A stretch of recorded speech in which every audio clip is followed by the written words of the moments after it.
48 سال حکومت کی ہے اورنگزیب نے. 48 سال میں اگر وہ ہمارے ہندو بھائیوں کا قتل عام کرتا تو کتنے کر لیتا. رہ جاتے ہمارے ہندو بھائی. اگر وہ خدا نہ کرے ہمارے مندر شہید کرتا تو کیا ہمارے مندر بچتے؟ 48 سال میں یہاں 10 سال کی حکومت نہیں ہے، کتنی جگہ بلڈوزر چل گیا. اسے 48 سال کا وقت ملا تھا. تب نہ آپ تھے نہ سوشل میڈیا تھی. وہ جو چاہتا کر لیتا، نام و نشان مٹ جاتا اگر وہ اتنا آتنکی ہوتا تو. ایک بڑا اہم سوال اس بیچ آتا ہے کہ اس معاملے کو لے کر کے ابو عاصم اعظمی جو ہیں ان کے اوپر تمام ملک میں جگہوں پر مقدمہ لکھ دیا گیا. کیا کیسے دیکھتے ہیں آپ اور کیا کہیں گے اس کو لے کر جس طرح سے ان پہ کارروائی کی گئی ان کے صرف ایک بیان کو لے کر؟ وہ ایک جیسے کہ میں منور رانا صاحب کا بیٹا ہوں تو فٹ پاتھ پر بھی ہوگی محل کی زبان میں، ہم گفتگو کریں گے غزل کی زبان میں. تو ایک استاد شاعر کا شعر ہے، اس میں غزل کا ایک مطلع ہے کہ جو اس حالات پہ ہے ابو عاصم صاحب پہ جو آپ کہہ رہے ہیں کہ مقدمے ہوئے اور یہ وہ، تو ان کا شعر ہے کہ شاید یہ ظرف ہے ہمارا جو خاموش ہوں اب تک، ورنہ تو تیرے عیب بھی معلوم ہے سارے، اور ہر جرم میری ذات سے منسوب ہے اتنا، کیا میرے سوا شہر میں معصوم ہے سارے.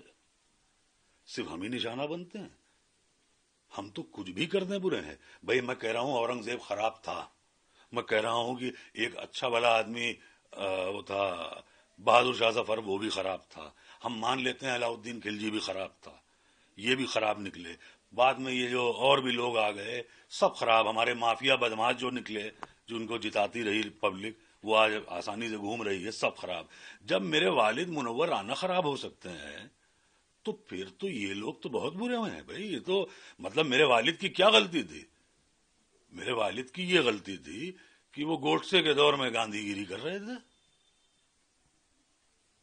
تو ہمارا تو صرف یہ، ہم تو اوف بھی کرتے ہیں تو بہت ہے. ہم تو مطلب ہمارا حال اس وقت یہ ہے کہ آپ میرا گلا دبائیے اور میری آنکھیں بھی باہر نہ ہوں. کیسے ممکن ہے؟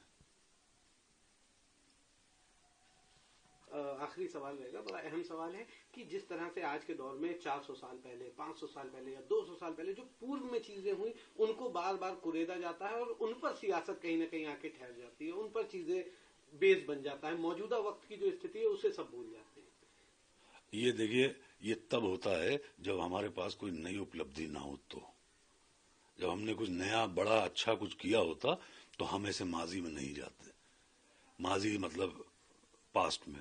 اردو کی بات آ گئی تو ابھی سے بھی ہمارے ہاں کہا گیا کہ اردو زبان خراب ہے.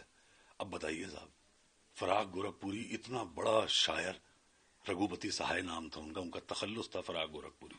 میں آپ کو بہت دلچسپ واقعہ بتا دوں کہ فراق صاحب کی بیٹی کے لیے رشتہ دیکھنے کچھ لوگ آئے. تو جو لڑکے والے آئے انہوں نے کہا کہ وہ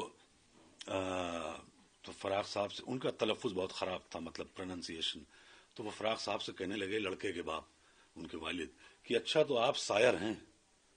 تو فراق صاحب نے انہوں نے دیکھا، کہنے لگے تو آپ کب سے شاعری کر رہے ہیں؟ فراق صاحب کا اور موڈ خراب ہوا.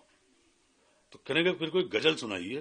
فراق صاحب کہنے لگے سنیے، آپ کا رشتہ آپ کے لڑکے کا میری لڑکی سے ہو یا نہ ہو، لیکن میں اور دیر آپ کو اپنے کان میں پیشاب نہیں کرنے دوں گا.